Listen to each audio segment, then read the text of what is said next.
creo que si, dende o principio, estamos aceptando a posibilidade de ser compañeiros de viaxe de outros grupos, acabaremos sendo compañeiros subordinados. Eu rexeito ese planteamento. É dicir, é evidente que en Galicia existen dúas posicións básicas, dereita e esquerda, pero tamén é certo que existen varios partidos políticos e a partir de aí entramos en matices moi distintos.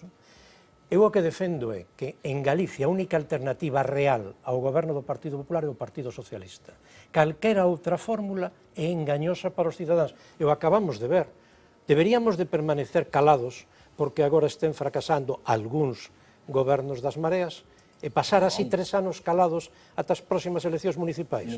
Eu levantei a voz sobre isto porque en privado yo estamos dicindo a esos gobernos dende hai meses que así non se pode seguir, que non ten sentido que en Santiago se resuciten debates tan antigos, tan de hai un século, como o anticlericalismo, que non ten sentido que na Coruña o principal sexto do goberno sexa atacar a Inditex, que é a empresa que crea máis emprego nesta cidade e casi neste momento en España, e así sucesivamente. Contra eso erguemos a voz con claridade, e nos vamos a dirixir un goberno hexemónico, e invitaremos as demais forzas, si teñen representación, a que se sumen con nós, e se non que se retraten como fixo Podemos en Madrid, que quiso antes un goberno do Partido Popular que un goberno do Partido Socialista. Eu critico todos os días todo aquilo que me parece mal do goberno municipal de Pontevedra, neste caso encabezado polo Bloque Nacionalista Galego e polo señor Reus, porque é a miña función, ademais, como membro da oposición nese concello, porque creo que hai cousas que non se fan ben, ademais. Dito cal, eso non me implica entender que nunca co meu voto ou coa miña abstención lle daría a alcaldía de Pontevedra ao Partido Popular. Eso é o que reclamo eu para Galicia e para o Partido Socialista, porque ademais creo que a historia nos avala, quero decir, os mellores tempos políticos para o Partido Socialista neste país viñeron efectivamente cando o Partido Socialista liderou gobernos en media Galicia prácticamente, 100 e tantas alcaldías que chegamos a ter nos mellores momentos, pero entendendo que a esquerda tiña que entenderse entre sí e entendendo un mecanismo que funcionaba naquel caso co Bloque Nacionalista Galego, co cal entre o Bloque e o Partido Socialista, cando había posibilidade de gobernar e de crear gobernos alternativos ao do Partido Popular, non se cuestionaba, se facían, evidentemente se negociaban, se chegaba a entendementos, se facían programas de goberno consensuados, pero creo que o mellor que tivo o Partido Socialista políticamente en Galicia veu dese entendemento entre a esquerda e non entendo que haxa que revisar esa política, insisto, sendo críticos, evidentemente, ali onde non se forma parte do goberno, se está na oposición, con quen o está facendo mal. Sí, un básico. É certo que onde temos gobernado, tendo como socio ao Bloque Nacionalista, os gobernos teñen funcionado ben, pero estamos a falar da Marea, que é moito decir que é un partido de esquerdas. Eles mesmos cada día se definen dun xeito distinto. Ao principio nin esquerda nin dereita, agora parece que se van escorando e cada día nos dan algunha sorpresa. Por tanto, eu sigo afirmando a independencia e a hexemonía do Partido Socialista na esquerda. Se presenta como candidato del partido, para ser candidato del Partido Socialista, con todo en contra, con el aparato en contra. Se presentó con unos plazos que hubo que modificar, que también era muy difícil conseguir los avales en contra. Hay una lista oficial apoyada por Ferraz y apoyada también por la gestora de aquí de Galicia, la gestora que sucedió a Gómez Besteiro, y en ese sentido sí que quiero felicitarlo, porque creo que para hacer eso pues hay que tener cierta valentía. También creo que hay que tener cierta madurez política para decir muchas de las cosas que está diciendo. No lo comparto muchísimo lo que usted dice, y sobre todo porque creo que mucho de eso no es cierto del todo, y que si en algún momento tiene usted oportunidad de acceder al gobierno o de hacer presidente de la Xunta de Galicia, alguien de Marea lo va a hacer, no va a tener la más mínima duda. Si el Partido Popular no tiene la mayoría absoluta por un diputado y Marea tiene un diputado más que ustedes, veremos a un presidente de la Xunta de Marea. Veremos a un presidente del desgobierno, veremos a un presidente, como usted los define, del fraude, y al final ustedes seguirán siendo cómplices, criticarán, no será en este caso de un bipartito, sino de un tripartito o trigobierno, pero esa creo que va a ser la realidad y la gran amenaza que podemos tener. Venga, Romeu. Bueno, creo que o señor Trenor comeza a aceptar a evidencia, que eles non van ter a maioría absoluta, que se vai producir un cambio político. E agora, señor Trenor, vostede atenda o que eu lle estou explicando. Nós vamos a dirixir un goberno en Galicia hexemónico. Un goberno que ten os principios básicos do Partido Socialista, que é a socialdemocracia, que decía antes que era ben coñecida. É un partido que lle vai a dar a volta ás políticas fracasadas que vostedes levaron a cabo en España e en Galicia. E iso ímolo facer.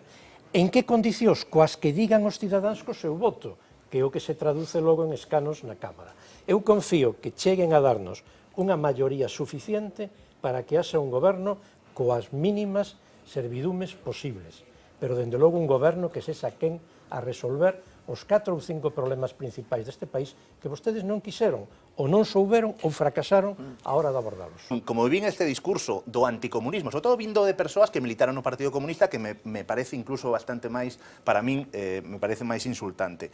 O discurso anticomunista no Partido Socialista, pois non debería existir, porque logo, ao final, haberá moitos gobernos neste país, moitos concellos neste país, sostidos por militantes comunistas para que o Partido Socialista efectivamente goberne e non goberne o Partido Popular. En segundo lugar, porque cando vamos a ter que construir un programa de goberno, se estamos de acordo con ese convite que o Espacio de Marea lanzou este fin de semana, podemos discutir sobre programas, esperemos que cando o programa este en riba da mesa e ese programa teña unha serie de leis, no momento que a esquerda, digamos, que esas leis se cumplen, non sexamos expulsados dos gobernos como fomos en Andalucía. E, por tanto, empecemos a falar dunha maneira positiva, non sobre a cuestión de quen ten que gobernar Galicia, efectivamente, senón que programa imos poñer en riba da mesa que sistemáticamente se incumple por parte do Partido Socialista en moitos sitios. E logo, a cuestión das mareas. E remato, non todas son mareas son Podemos, nin o discurso nin de esquerda nin de dereita é discurso de Podemos, pero nos estamos encontrando moitas dificultades para levar adiante programas de cambio a nivel municipal cos bloqueos dos orzamentos nos concellos. E moitísimas desas cuestións teñen que ver por compromisos que o Partido Socialista ten adquirido de outros tempos con concesionarias, con empresas que moitas veces están privatizado os servicios públicos e viven do servicio público, e parece que cando queremos remunicipalizar algúns servicios, pois aparece o fantasma. Por tanto, esa discusión é a discusión que temos que poner en riba da mesa. Señor Méndez Romeu, primeiro, leva o traxe de Abel Caballero? É evidente que non. A mí me sorprende que se introduza aquí o tema de Vigo. O señor Caballero en Vigo nas eleccións municipais tuvo un apoio popular por riba do 50%, é un dos resultados máis aplastantes de España, e iso é froito dunhas políticas sociais e de desenvolvemento económico exitosas, e hai que decirlo así. Pero agora falamos de Galicia. Aquí se acaba de introducir polo representante das Mareas si son un grupo comunista. Pois todo o meu respeto, vexo que cada día teñen unha etiqueta nova. Pero ese non é o debate en Galicia. O debate non son as etiquetas dos partidos. O debate é a política que hai que facer fronte ao que fixo o señor Feijóo. E podo dicir que a do Partido Socialista está clara na oposición. E eu mesmo representeina durante os últimos anos unha política de denuncia sistemática dos erros, de rigor nas propostas e de alternativas. Esa é a nosa política, e iso é o que vamos a levar adiante. E serán os demais grupos os que terán que decir sí ou non. Y la pregunta es, uno, ¿qué siente cuando alguien que acaba de llegar al Partido Socialista con la cuarta parte de tiempo de militancia en el Partido Socialista que usted, o menos, le llama viejo, y si cree que hay que dejar paso a la efebocracia ya definitivamente para que sean los que gobiernan en general en toda España? Bueno, esas son anécdotas, pero o certo é que só se pode queixar da experiencia quen non a ten. É dicir, en calquera empresa, en calquera organización, a experiencia demostrada, a capacidade, etc., son valores imprescindibles, sobre todo en empresas como son a política, que se basean exclusivamente no capital humano, no que valen as persoas que están aí. Por tanto, non son comentarios que debamos tomar en serio. Nin eu quero transformar a campaña electoral nunha sucesión de acusacións persoalizadas. Eu teño invitado xa, en privado, ao Partido Popular a que fagamos unha campaña limpa daqui ás eleccións.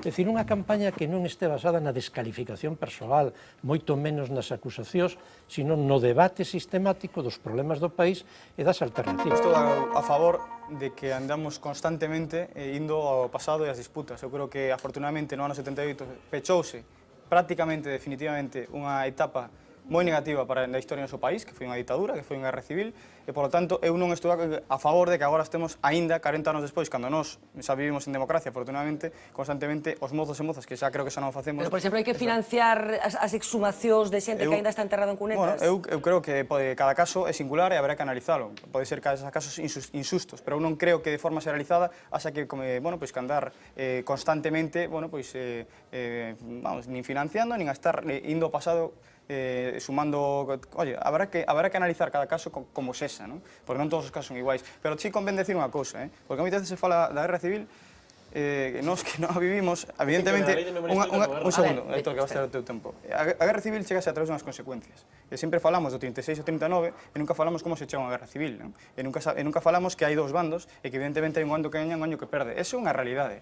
Podemos facer o que queramos. En calquera guerra hai uns que gañan e outros que perden. Outra cousa é que quen gañou propiciou en España un período nefasto para a historia, para a democracia, para a liberdade dos españois. Houve un golpe de Estado aquí. Ben, pero quero decir, ou non, pero un golpe de Estado. Ou unha guerra civil. Bueno, pero previa a un golpe de Estado, que había un régimen democrático legalmente constituído e un grupo de señores que falamos do, quero decir, falamos do 39. Non, que parece que houve unha declaración mutua de guerra, houve un golpe de Estado. A miña opinión é, sempre falamos do 39 e non falamos do 36 ou 39, nin de como se chega a unha guerra civil. Unha guerra civil non se propicia así porque sí. Non, hubo varias, bueno, hubo unha república, unha serie de confrontacións sociais que levaron a guerra civil, hombre. Eso é unha cuestión de... A ver, veña, que estamos forísima de tempo xa, pero, lóxicamente, 30 segundos para cada un. Veña, Antía.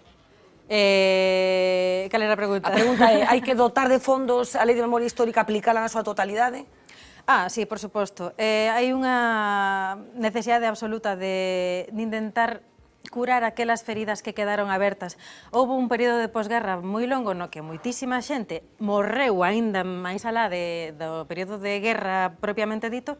Hai moitísimas familias que aínda non saben onde teñen enterradas os seus familiares. Necesitan, evidentemente, unha axuda pública para poder enterrar aos seus mortos. Así como tamén repoñer aqueles monumentos, bueno, repoñer non máis ben reorganizar un pouco esas prazas ou rúas que teñen recordos dunha época de conflito, teñen que reorganizarse.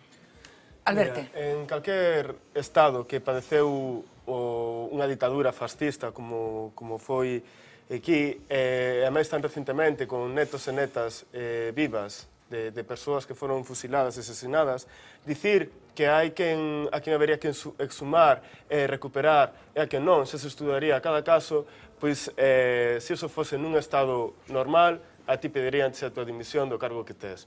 Como concelleiro e como representante de unha organización juvenil, deixame acabar de falar, creo que é moi forte iso, porque na Galiza siguen en cunetas persoas, mestres, concelleiros, activistas, mulleres, moitísimas mulleres, das que pouco se sabe, ou nada, porque son as silenciadas, as rapadas, as que foron violadas e torturadas, e anos despois, que sigades tendo esa mesma conduta de haberá que analizar caso por caso, non. Hai que sacar a luz todas as vidas que foron truncadas e que foron cegadas, porque senón non pode haber un país que non teña a memoria e que non aprecie a súa historia. A historia, para non repetila, hai que coñecerla. Réplica breve, veña. Non hai peor cousa que utilizar en política as mortes. Non hai cousa máis degradante que esa. E vos acabas de dicir que constantemente, constantemente, incluso co Dangrois, vos constantemente estades utilizando as mortes para facer política. Eu que che digo que a diferencia entre vos e a vosa forma de pensar, por exemplo, a Alemanha ou a que temos nós, é totalmente distinta. Evidentemente pasaron 40 anos. Eu che digo, non podemos estar constantemente, ni eu non quero que meus fillos, ni meus netos anden 50 ou 70 ou 80 anos despois discutindo sobre a reivindicar dignidade e limpar a conciencia e a figura das persoas. Da igual, eu non estou de acordo con esa forma de hacer política. É que moitos deses que están soterrados foron condenados por traidores. Sí, pero de todos os bandos. Por eso digo que hai casos e casos. Eu que digo que non podemos estar facendo política e despois outra cousa. Porque denunciar responsabilidades e que se investiguen, que ti digas que utilizar o sufrimento da xente. O que ten que facer non eres ti, mira, quen ten que dirimir a responsabilidade sobre Angrois non eres ti, nin é o Bloque Nacionalista Galego. Pero cando a xustiza non fai, hai que exixilo. Hai que exixilo, e ese é un papel non sabes como un proceso judicial. Non sabes como un proceso judicial. Descoñeces. A ver. Eu simplemente quería dicir que é moi triste que en pleno 2016 estemos aínda debatindo sobre estas cuestións, non? Eu creo que trátase non de dotar de recursos, hai que facer xustiza, esclarecer todos os asesinatos. porque os asesinatos é unha violación dunha pena, e creo que calquera asesinato merece toda a súa condena, sexa de quen sexa. Aitor? Eu creo que digo que, bueno, acabo de quedar abraiado completamente co que dixo, é dicir, que completo a análise que fixo Alberto da súa interpretación, da de Diego. É que non son mortos, son asasinados. A ver se entra na cabeza, por suposto, e a lei de memoria histórica, creo que non a liches. Pero nós non estamos constantemente, pero vos sempre idos o mesmo. Recomendo que leas a lei de memoria histórica, porque di que para todos os bandos. E aparte, o que recupera é a dignidade de todas as persoas que xustamente estiveron nas cunetas. Propaganda diso, estás de acordo? Porque unha cousa, estás de acordo que os nomes de tal, de que vayan as cámaras ali, de que vemos como suman o cadáver, de que facemos política con iso. Eu non estou de acordo con iso. Eu estou de acordo. Estás de acordo con condenar as persoas que sufriron xa naquela época. Estou de acordo co que eu penso, non co que ti dis. Eu o que digo o que ti pensas dá medo, dá medo, porque recuperaríamos en 1936. Eu que estou dicindo, a ver, por favor, eu que estou dicindo é que non estou a favor de que vayamos coas cámaras. Diego, quedou claro xa o que dixeches. Non, pois non che gusta o que estou dicindo. No, que evidentemente non me gusta, claro que non me gusta. Deixa falar. Eu que digo é que non estou de acordo de que vayamos coas cámaras ali coas familias a exhumar a tumba de fai 40 anos e tal, facemos publicidade, nomes, apelidos, etc. Bueno, pois iso que está acontecendo. Sacar a luz, non ten nada que ver con medio de comunicación de unha noticia sobre ese asunto. Non ten nada que ver. A ver, veña, é que temos que rematar. A ver, veña, a ver. Aitor remata, veña, por favor. Se unha sentenza non exista, non hai o dereito a reivindicar e a que se pida unha investigación. Pero non políticamente. Creo que políticamente, por favor, veña. Houve unha dictadura que justamente os que gañaron o puxeron a todos os que perderon e os deixaron ali morrer. E os que gañaron no banco, espera, deixame acabar, que xa te deixei acabar. Déxame un minutiño para que se quede claro tamén a miña postura. Os que gañaron a guerra puideron enterrar aos que morreron na guerra de forma digna. E os que non, os que perderon, non o puideron facer. Iso é a lei de memoria histórica. Creo que non a coñeces ben. E tampouco coñeces ben moitos casos de persoas que tiveron que ver como, por unha ideoloxía, por defender unha ideoloxía, acabaron nunha cuneta. Iso que o mellor deberíades plantexar de outro xeito, en vez de falar de cámaras, de vídeos e de micros. Estás poñendo na túa boca o que ti queres que poña na mía. Non, que ti estás falando de cousas que mete medo. Benvido ao ano 1936. Estás moi equivocado e non vou entrar na demagoxia túa. Eu que che digo é que eu non estou de acordo na aseveración que por iso o Partido Popular 0 euros a memoria histórica. Eu non estou de acordo. Eu non estou de acordo porque é un tema serio e como xa sei como vai isto e como xa sei a demagoxia que hai nos partidos juvenis, por eso digo. Eu non estou de acordo, non, pero é certo. Eu non estou de acordo en que se saquen a luz todos os casos e tal. Pero que ten que ver iso con a memoria histórica? A dotación de euros. Por favor. Eu que digo que se coñece. Os nomes tal e coas cámaras facer así política cos mortos. Facer política cos mortos.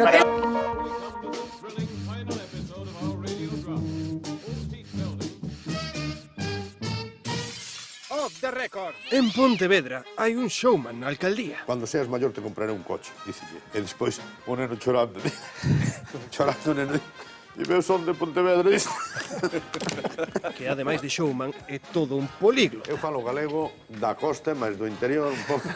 Falo tamén o español. O español falo bastante ben, Me sorprendo a mí mismo. E non só destaca pola súa fonética en diferentes linguas, senón tamén pola súa amplia fonoteca. Sí, fonoteca, porque durante unha conversa con Lores escoitarán todo tipo de sons. Que, aínda que vistos así parecen un pouco deslavazados, cun arranxo por aquí e outro por alá, descubrirán que esconden unha gran armonía musical.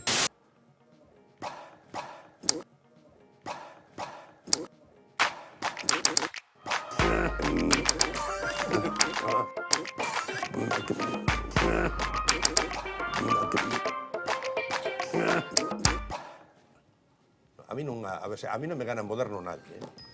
Non sei se me entiendes. Ele é nacionalista, porque coñece moi ben e ten ademais moi organizadas as posibilidades deste país. Eu creo que temos un país que ten absolutamente de todo, que ten agua, que ten viño, que ten terra, que ten mar, que ten auga. Agua, viño, terra, mar e auga. Aí estamos. E ademais é capaz de convencer a un votante do PP de que se faga nacionalista nun plis. A calquer ciudadano deste país que se sinta galego, solamente eso. Son capaz de convencelo de que este a favor hasta da independencia, se vai facer. Temos que montar unhas conversas desas de anuncio, que iba a ser unha preciosidade.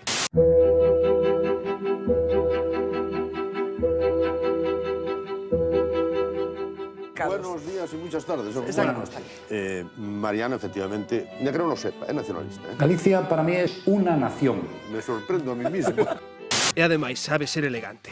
que si sofre un lapsus, ello recordas en directo, pois non só te dá unha explicación que podes crer ou non. Gústame tamén Ourense, gústame tamén Santiago, gústame Coruña, gústame Vigo e incluso me gusta Ferrol. Incluso me gusta Ferrol. Sí, Ferrol, sí, pero é que senón é que non se entende, porque se me quedaba Ferrol atrás. Non que acaba incidindo tanto no tema que ao final xa non sabes se te está vacilando ou que é o que está pasando. En que cidade de Galicia lle gustaría vivir? Pois probablemente ou en Ferrol. Para compensar. Aí está este home, que leva 19 anos no cargo e oes, que pouco cunden 19 anos ás veces. Eu desde que entrei no Concello fixen 3 cousas. Bueno, algo máis faría. 3 ou 4, xa non sei ondas. A ver, que todo ten unha explicación. Eu sempre intento chegar o antes posible á casa, ocuparse que me lían sempre. Agarro nunha silveira, me paran, é increíble, unha garra sempre. Sí, señor. Este Lores é un fenómeno.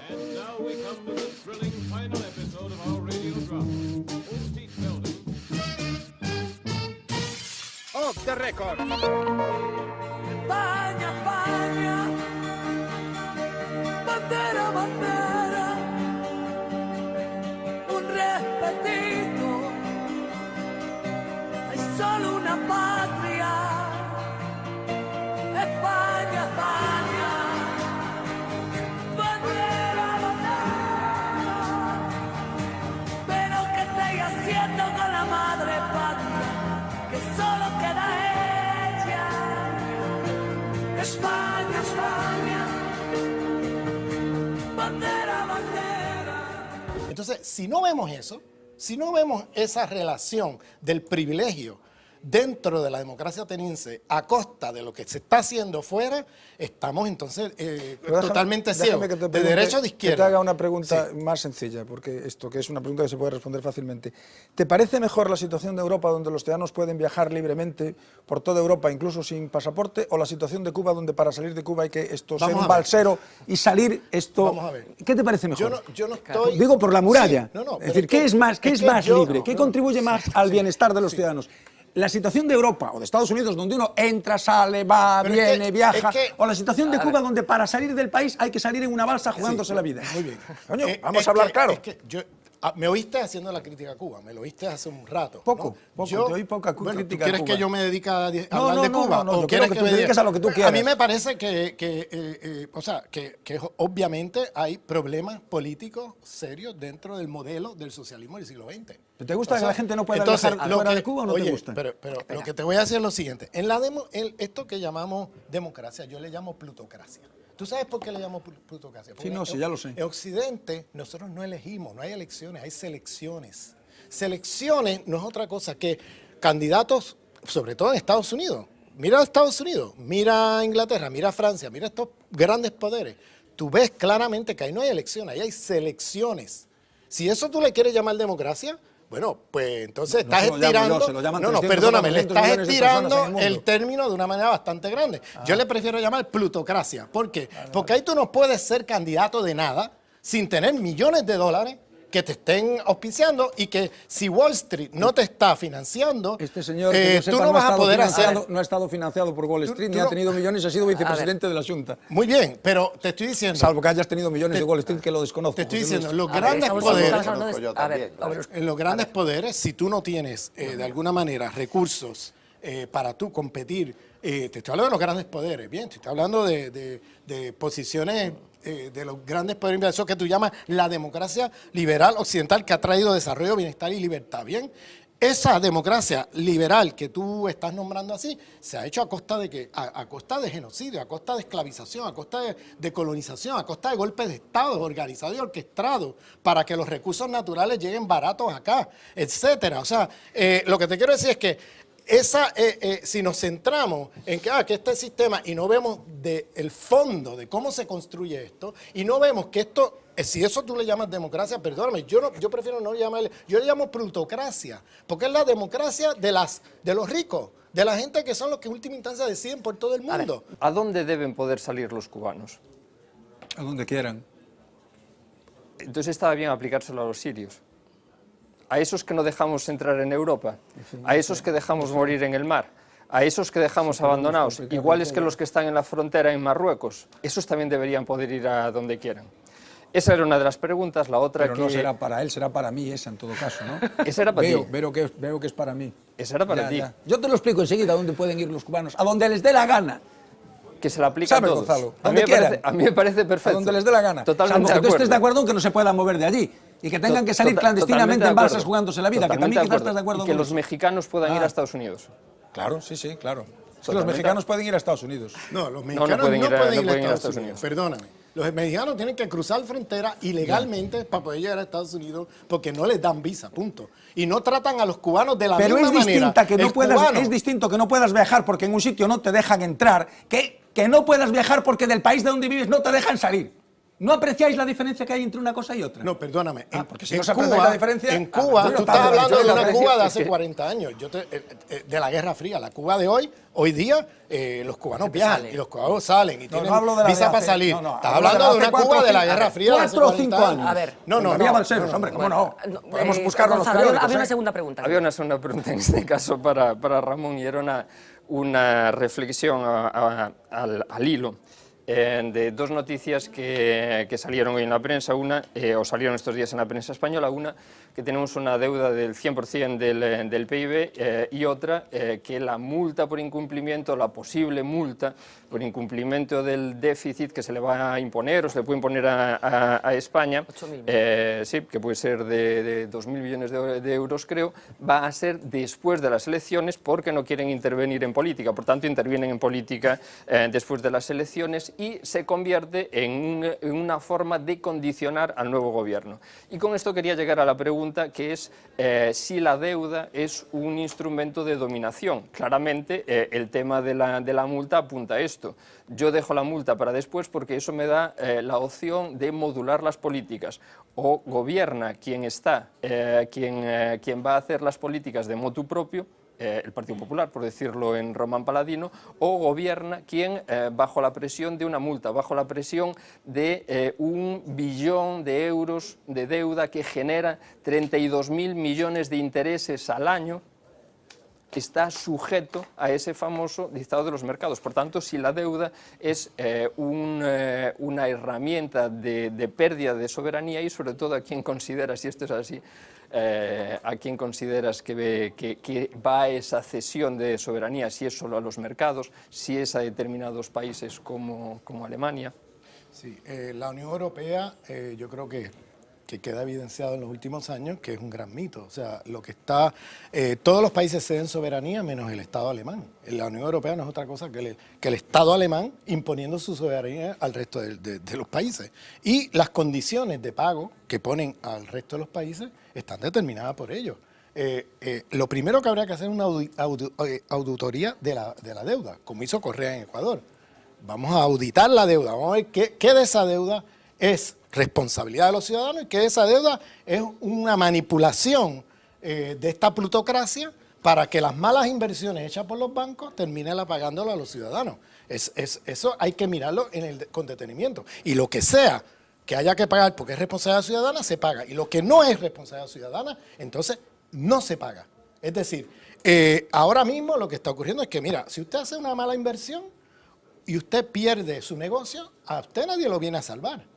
A usted nadie lo viene a salvar. Usted perdió, hizo una mala inversión y punto, la ley del mercado. Pero cuando se trata de las inversiones del capital financiero, entonces aparecen los estados subsidiando y comprando la deuda y lo que se le debe a esta gente para salvarlos de su desastre, ¿no? ¿Y eso con qué se hace? Con el fisco, con el dinero de los impuestos recaudados de los ciudadanos.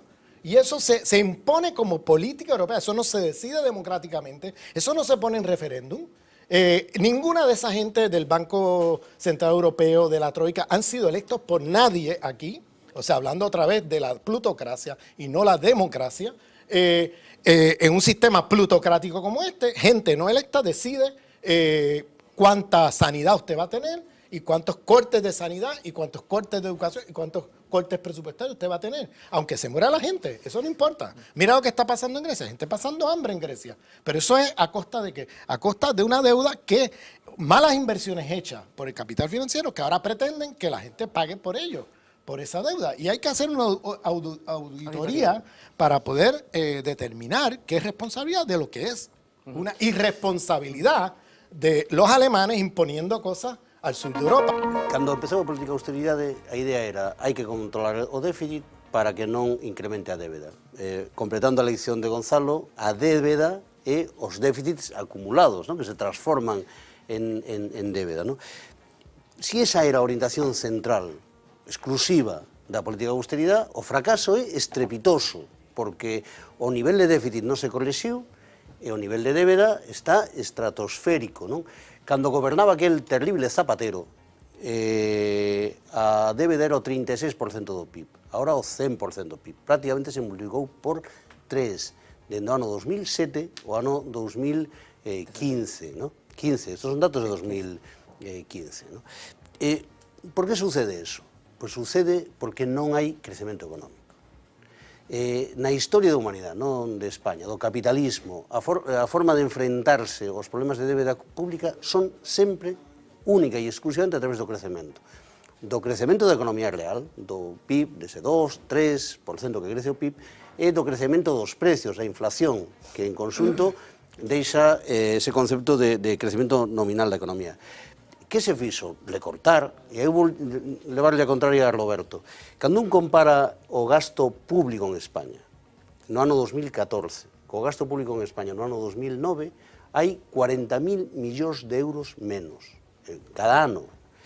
Pero ademais é que aí, nese tempo, medrou o gasto en pensións, 22.000 millóns de euros, o gasto en intereses da débeda, que se multiplicaron no 100%, en correspondencia co... Hai que pagar as pensiones, hai que pagar o desempleo, claro, hai que endeudarse. E o resultado, pero ahora remato, o resultado é que no que non é pensións, gasto financiero no sector eléctrico, isto en sanidade, en educación, en infraestructuras, en I+D, en prestacións por desemprego, o gasto se reduxo en 80.000 millóns de euros.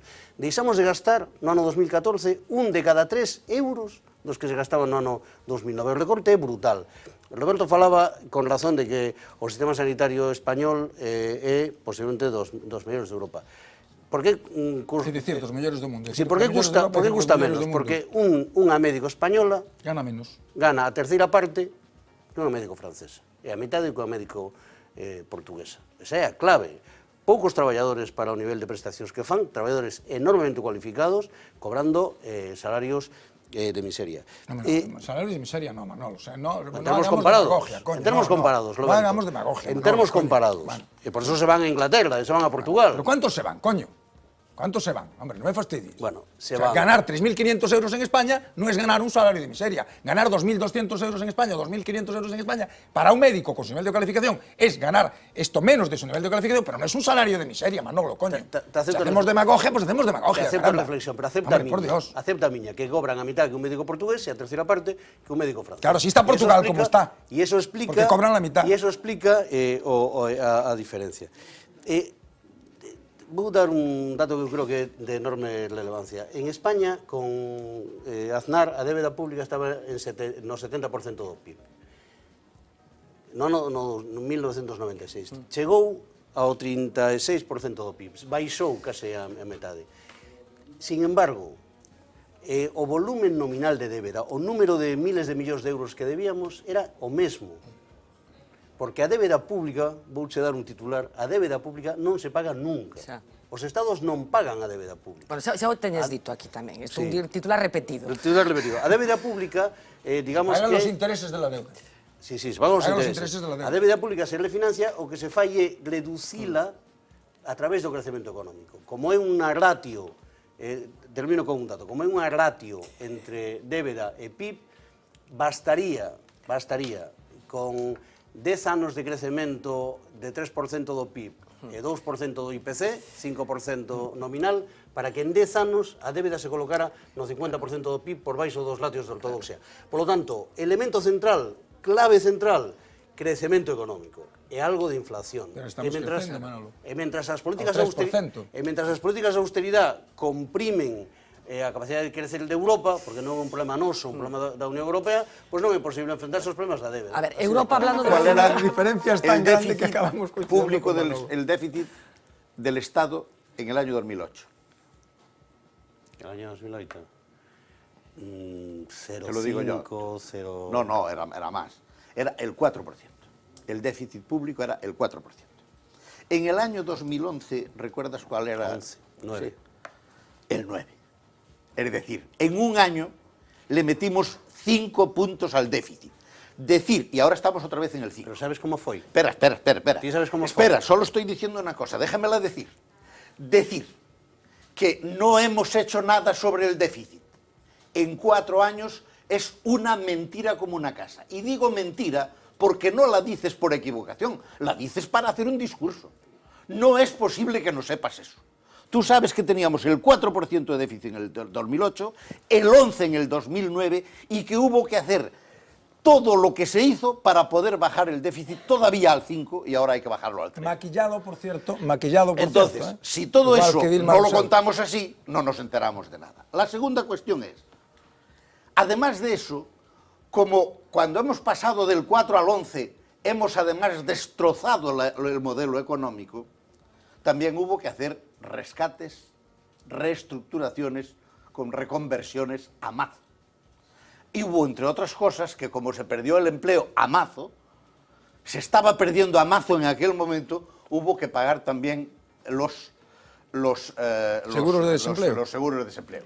Y como el sistema de gasto sanitario ya estaba desbocado, hubo que embocarlo otra vez. Y por tanto, si contamos las cosas, ahora estamos todavía en el 5, pero si contamos las cosas diciendo, nos han pasado en un año del 4 al 11, hay que preguntarse quién estaba allí, qué hizo y cómo fue posible que un país que tenía el déficit de los déficits más bajos de Europa, precisamente por vuestra teoría, que es decir... No me hace falta, ya me lo explicaste 1000 veces, que es gastar a esgalla, que con eso la economía ya funciona. Expandir. Precisamente porque se puso a expandir, porque hubo alguien que se puso a expandir, hemos pasado al 11. Y después hubo que tal. Segunda, vamos a ver. Para que no quede duda de lo que yo creo que hay que hacer un esfuerzo supremo para reducir el déficit y para rebajar la deuda. Y que hay que hacerlo en corto plazo posible. Y hacer lo mismo que le pasó a Alemania, que Alemania ya tuvo déficits y deudas absolutamente astronómicos y ya tuvo que hacer todos los procesos para bajarlos a su sitio. Y por tanto, a mí me hubiese gustado que Mariano Rajoy, el liberal que tenemos ahora mandando, y que a lo mejor como hay democracia, igual sigue mandando, me hubiese gustado que él hubiese dicho, voy a hacer una legislatura sola, voy a arruinar mi imagen durante 10 años, con una sola legislatura, pero voy a dejar las cuentas cuadradas. Me hubiese gustado que hubiese dicho eso. Porque recortando máis non se pode facer. O que provocou o déficit do ano 2009 foi o desplome dos ingresos. Esa es tu teoría. La segunda cuestión, muy tal. A ver, en todo este ambiente, la UE le dio una gran importancia al déficit y no le dio una gran importancia a la deuda. Es decir, se puso a controlar los déficits y a ponernos deberes, pero no nos los puso con deuda. Primero, porque el problema de deuda no era tan grave en Europa. Segundo, porque la deuda, el problema no es si se tiene o no se tiene, sino si se puede pagar o no se puede pagar. La gran diferencia entre la deuda europea y la deuda de esos países que habéis mencionado antes es que sistemáticamente había que condonar las deudas. Claro, las condonaciones no se hacían gratuitamente y por tanto se generaba un proceso de enviciamiento de la economía extraordinariamente grave. Nosotros de momento las podemos pagar. No la pagamos. A ver. Bueno, de momento la estamos pagando. Las refinanciamos. Bueno. Non a pagamos. Bueno. Cada vez é máis Eso grande. es pagar. Eso es refinanciar. Como acabamos de pagar hace un par de meses, pagamos una y parte luego, importante. una última cosa, brevemente, termino con una puya que es muy necesaria. Vamos a ver. Lleváis toda la legislatura diciendo que ir al déficit y parar que ir al déficit impuesto y parar la deuda, que era una locura. Y ahora que resulta que Mariano os hace algún caso, aunque sea desde mi punto de vista por ineficiencia, tenéis que montar el discurso al revés y decir que hay que acabar la deuda y hay que bajar el déficit. No puede ser. Escucharos ahora, después de 4 años, diciendo lo contrario. ¿Quién dice eso? No, pero la tesis de que la deuda no es mala per se y endeudarse no es malo. ¿Quién dice lo de que hay que apretar máis o déficit? Pues lo dice Pedro Sánchez. Ah, vale. por ejemplo. Eu non. Bueno, Pero tú vas a gobernar con él. Incluso puedes acabar de... A ver, déjame que introduzcamos de un asunto que nos ha llamado... Lo que es muy importante es que esto se cuente como es en contacto con la realidad. Porque si hacemos un negociado de académico... Ya estamos descubriendo esta noche que las realidades son múltiples. No, y conviven. las realidades no existen. La realidad no es las realidades son múltiples.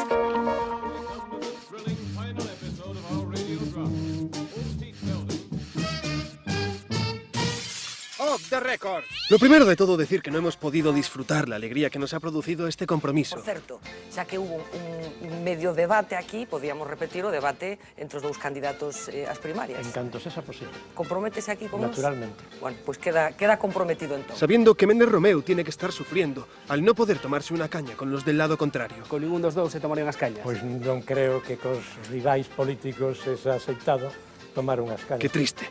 Es como Enrique en Casablanca, melancólico y sin que nadie le secunde. Dicho esto, esta semana hemos tenido algún problemilla técnico. Y uno se pregunta qué hacer cuando se te cae el micrófono. Pues hay que tener recursos, hombre. Por eso hemos preparado un debate versión cine mudo para que más o menos resolvamos hasta que el problema se solucione.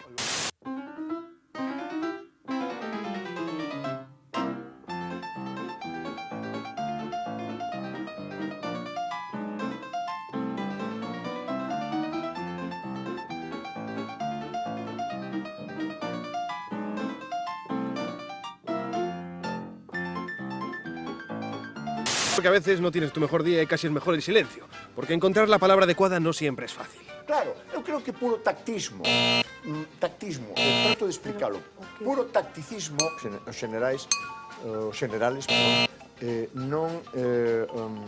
ninguén se queda quieto, o sea... Y tienes a Pilar enfrente, siempre tan precisa. É que hai dúas ordes ou dous planos que eu diferencio completamente. Un é o plano da política real. E outro é o plano da política cinematográfica. Ou se non queremos ofender a cinematografía, que eu amo moito, pois entón diría da política fílmica. Y te hace quedar mal. ¿Y qué me dicen del debate de los cachorros políticos? ¡Ay, esta juventud, con sus ideas, frescas como lechugas! A inmensa maioría dos políticos deste país non son corruptos. A inmensa maioría dos políticos de agora e de antes non son corruptos. É dicir, igual que sempre tratamos de destacar a persoa que si o foi, habería que destacar da mesma maneira, ou moito máis todavía, a todos os milleiros de políticos, de todos os partidos políticos, non quero defender só o Partido Popular, que non son corruptos. Vaya, diríamos que hemos escuchado eso antes, ¿no? Y he conocido muchísimos políticos, pero el número de personas, de dirigentes políticos y que no han hecho casos de corrupción son la inmensa mayoría. Lo que pasa es que no es noticia. Eso es importante repetirlo. Es que no hace falta ni escuchar, llega con mirar. No, somos una fuerza...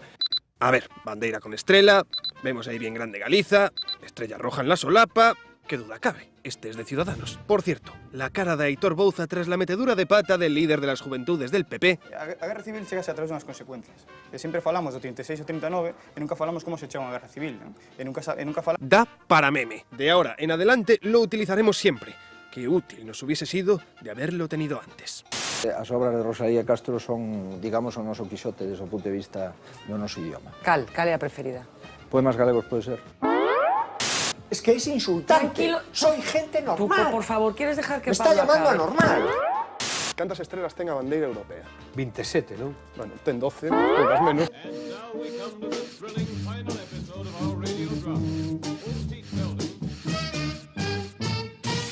Off the record.